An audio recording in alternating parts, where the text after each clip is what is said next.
Hello అండి, అందరికీ నమస్కారం. Welcome back to my channel Lucky and Sri. ఈరోజు మన video Sunday special mutton curry అండి. నా స్టైల్లో ట్రై చేసి చూడండి, మీకు కూడా ఖచ్చితంగా నచ్చుతుంది. ముందుగా ఆనియన్స్, కొత్తిమీర, కరివేపాకు, దాల్చిన చెక్క, లవంగాలు, పచ్చిమిర్చి, టమోటా ఇవన్నీ కట్ చేసి పక్కన పెట్టుకున్నానండి. Ginger garlic paste 2 tablespoon తీసుకున్నానండి. ముందుగా ఆయిల్ని బాగా హీట్ చేసుకొని దాల్చిన చెక్క, లవంగాలు బాగా ఫ్రై చేసుకోవాలండి.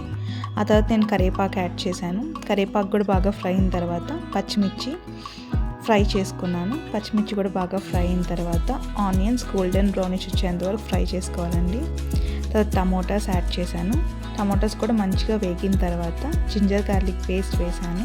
బాగా ఫ్రై అయిన తర్వాత నేను ముందుగా మటన్ పీసెస్ మ్యారినేట్ చేసి పెట్టుకున్నానండి.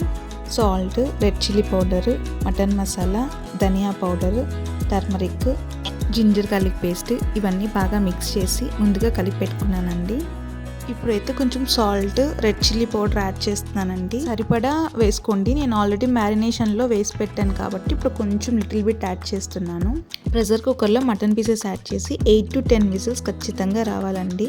తర్వాత విజిల్ తీసేసి మూత తీసి ఓపెన్ చేస్తే మంచిగా ఉడికిపోయిందండి. నాకైతే ఎంత మంచిగా మటన్ పీసెస్ ఉడికితే అంత రుచి యాడ్ అవుతుందండి మటన్ కర్రీకి. ఒక 10 minutes మీడియం ఫ్లేమ్లో అలా వదిలేసేయండి. దాని తర్వాత కొరియాండర్ యాడ్ చేయండి. అంతేనండి, మటన్ కర్రీ రెడీ అయిపోయింది. ఈ మటన్ కర్రీ రైస్లో కానీ, చపాతీలో కానీ, పరోటాలో కానీ సూపర్ ఉంటుందండి. ఈ వీడియో మీకు నచ్చినట్టయితే like, share and subscribe to my channel.